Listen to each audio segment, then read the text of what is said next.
Welcome back guys, my self Piyush Goyal, company secretary from Jaipur. और दोस्तों, आपको ही पता होगा आज की 21st सेंचुरी के अंदर जिस तरीके से आज कंपेयर टू मेंस वुमेन्स भी जो एंटरप्रेन्योर्स है उसके सेक्टर में काफ़ी एंटर हो रही है। जैसे हम काफ़ी सारे एग्जांपल ले सकते हैं। इंदिरा नूई है पेप्सिको की सीईओ। इसके अलावा काफ़ी सारी नायका की जो सीईओ हैं। इसके अलावा जो है शुगर कॉस्मेटिक्स की जो सीईओ हैं। उस तरीके से आपको पता होगा वुमेन एंटरप्रेन्योर भी आजकल अपना जो है बिजनेस के अंदर काफ़ी आ रही है। तो इसी चीज़ को ध्यान में रखते हुए वुमेन्स का पार्टिसिपेशन एंटरप्रेन्योर सेक्टर में ज़्यादा बढ़ाने के लिए गवर्नमेंट जो है स्कीम लेके आई है, stand up India scheme for women entrepreneurs. ये स्कीम जो है बेसिकली डेडिकेटेड है for women entrepreneurs. Stand up India जो स्कीम है लॉन्च की थी गवर्नमेंट ऑफ इंडिया ने इन 2016। और ये इनोवेटिव इनिशिएट है जिससे कि प्रमोट की जा सके entrepreneurship women and marginalized section of society. Marginalize section of society मतलब जिन पर एंटरप्रेन्योरशिप की अपॉर्चुनिटीज क्या है पहुंच नहीं पाती है, उन तक भी ये स्कीम पहुंचाने का काम गवर्नमेंट कर रही है। तो गवर्नमेंट क्या है प्राइमरली फोकस कर रही है inclusive growth, financial empowerment and job creation. We providing access to funding, hand holding support and facilitating entrepreneurship. की ऑब्जेक्टिव क्या है स्टैंड अप इंडिया स्कीम के? Encouraging entrepreneurship.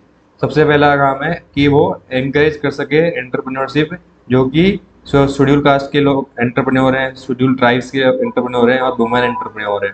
और इससे रोबोस्ट इकोसिस्टम डेवलप हो सकेगा स्टार्टअप्स का, और इकोनॉमिक ग्रोथ वो भी हो सकेगी। इसके अलावा सबसे बड़ा इशू ये होता है कोई भी वुमेन अगर अपना बिजनेस लगाना चाहती है, सबसे बड़ी उसको जो दिक्कत आती है वो आती है फंडिंग की। उसके पास जो है सबसे बड़ा अभाव होता है फंडिंग का, और उसको फाइनेंशियल सपोर्ट देने के लिए यहाँ पर न्यू वेंचर्स की जो है स्थापना करने का यहाँ पे गवर्नमेंट ने एक इनिशिएटिव लिया है। तो इस स्कीम के तहत जो है कोलेटरल फ्री लोन प्रोवाइड कराए जाएंगे 10 लाख रुपए से लेके 1 करोड़ तक, जो कि SC/ST लोग कैटेगरी से बिलोंग करने वाले लोग और वुमेन एंटरप्रेन्योर को। ठीक है, एलिजिबिलिटी क्राइटेरिया क्या है हम यहाँ पे देखेंगे। कौन अप्लाई कर सकता है? वुमेन एंटरप्रेन्योर अप्लाई कर सकती है। इसके अलावा schedule caste, schedule tribes entrepreneur apply कर सकते हैं। ठीक है, अब हम देखेंगे बिजनेस क्राइटेरिया। बिजनेस क्राइटेरिया में जैसे nature and scope of business. The stand up India scheme initiated by the government of India has specific criteria. मतलब उसके अंदर क्या करना है आपको। फर्स्ट पॉइंट है एंड स्कोप है बिजनेस का, वो क्या होना चाहिए, वो शेड्यूल कैटेगरी वाले लोग या फिर शेड्यूल ट्राइब्स वाले लोग द्वारा चलाया जाना चाहिए, और वो मैन्युफैक्चरिंग, सर्विस या ट्रेडिंग किसी भी टाइप से चला रहे हों, तीनों इसके अंदर कवर किए गए हैं। ठीक है, इसके अलावा एज एंड एक्सपीरियंस रिक्वायरमेंट जो अनदर इम्पोर्टेंट क्राइटेरिया है कि उनकी एज कम से कम 18 ईयर्स ओल्ड होनी चाहिए और 65 ईयर्स से ज़्यादा की नहीं होनी चाहिए।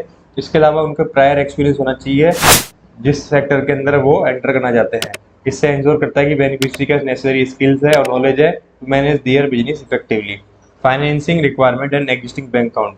तो फाइनेंसिंग रिक्वायरमेंट है एंड एग्जिस्टिंग बैंक अकाउंट्स है are also considered under the standard of India scheme.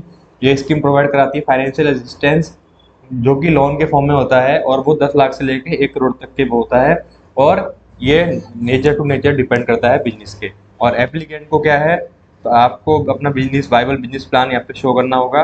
Then उसके पास एक एग्जिस्टिंग बैंक अकाउंट होना चाहिए जो कि फाइनेंशियल ट्रांजेक्शन करने में काम आएगा। ठीक है, इसके अलावा बेनिफिट्स क्या होते हैं, बिजनेसमैन को फाइनेंशियल असिस्टेंस मिलता है, लोअर इंटरेस्ट रेट यहाँ पे गवर्नमेंट आपको ऑफर करती है। इसके अलावा जो है skill mentoring and hand holding support मिलता है, सिंप्लीफाइड लोन एप्लीकेशन प्रोसेस होता है, एंश्योर्ड बिजनेस अपॉर्चुनिटीज। तो ये काफी सारे बेनिफिट्स है इस स्कीम में। Thank you very much.